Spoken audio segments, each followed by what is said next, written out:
Jesteśmy w Parku Kulturowym Ośmiu Błogosławieństw, gdzie w centrum znajduje się ołtarz papieski. Został on skonstruowany ze stali na rzecz mszy pielgrzymki Jana Pawła II do Pelplina.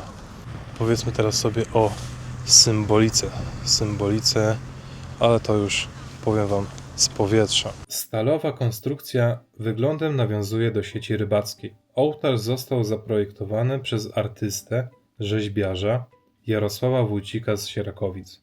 Gmina Sierakowice poniosła znaczną część kosztów budowy tego ołtarza w zamian za gwarancję jego powrotu do Sierakowic.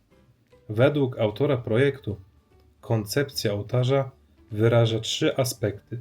Symbol sieci jako Królestwa Bożego.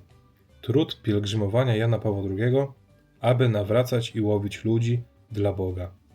Sieć jako podstawowe narzędzie rybaków i najlepszy symbol Pomorza. A jednocześnie osobiste wezwanie dla każdego. Pójdźcie za mną, a uczynię was rybakami ludzi. Sieci unoszone są przez duże ptaki, łabędzie lub dzikie gęsi. Rozpostarte przez ptaki sieci nad stołem ołtarzowym tworzą kaplicę, stanowiącą centrum ołtarza. Ołtarz papieski jest ponadto wotum dziękczynnym za 2000 lat chrześcijaństwa w świecie oraz 1000 w Polsce i na Pomorzu.